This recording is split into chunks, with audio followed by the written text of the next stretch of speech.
Moïstas, Murillo, vous vous doutez bien qu'on vient pas d'Helsinki.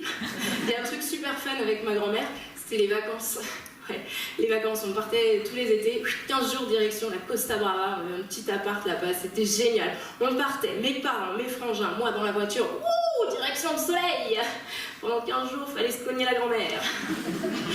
Alors on était dans un petit appart style F1, il y avait un salon, il y avait une cuisine américaine ouverte sur le salon, là il y avait une chambre. Et les toilettes dans la salle de bain. Alors la journée ça allait, c'était cool parce que on était au bord de la piscine, on pompait la plage, le shopping, le soleil, tout ça c'était trop fun. Mais alors la nuit, mesdames, mesdemoiselles, messieurs, la nuit, avec mes frangins, on dormait dans la chambre avec ma grand-mère. Elle nous faisait flipper. Elle dormait comme ça.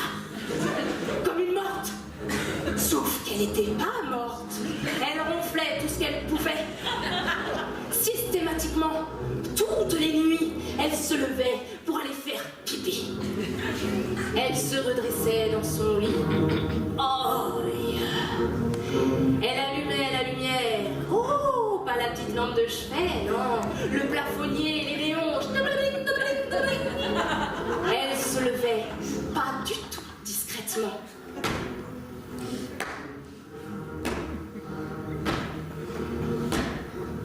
En quittant la chambre, elle laissait bien évidemment la lumière allumée, des fois qu'on ait eu l'idée de ne pas être tout à fait bien réveillée. Et puis elle arrivait dans les toilettes, et là, elle allumait la lumière. Ce qui avait pour effet immédiat de déclencher la ventilation. Alors cette ventilation, mesdames, mesdemoiselles, messieurs, c'était un truc de ouf. Elle foutait un bordel monstrueux. Je suis sûre que les locataires à l'autre bout de la résidence, ils devaient l'entendre. Ah tiens, il y a un Murillo qui va faire caca. C'était à tel point qu'avec mon grand frère, on avait inventé un monstre de la ventile pour faire peur à notre petit frère. Ouais. Et même que ce monstre de la ventile, il était tellement effrayant qu'il avait une chanson. Ouais. Et même que je vais vous la chanter. Ouais. Et faites pas les malins, vous allez la chanter avec moi. Ouais. Alors c'est tout simple, en plus il y en a quelques-uns qui la connaissent, donc ils vont pouvoir vous aider. C'est sur l'air d'une petite comptine, vous avez juste à compter 1, 2, 3, 4, 5, 6, etc. Bref, vous êtes prêts? Ouais. De toute façon, vous n'avez pas le choix que je vous entends parce que vous êtes super nombreux, donc c'est cool. Allez, c'est parti. 1, 2, 3. Je fais couiner la ventile. 4, 5, 6. Je me faufile vers la grille. 7, 8, 9. Je vais t'attraper. 10, 11, 12. Et je vais te manger. Putain, s'il avait pu la bouffer, la grand-mère, ce connard de monstre. Mais non, il a toujours laissé faire ce qu'elle avait à faire.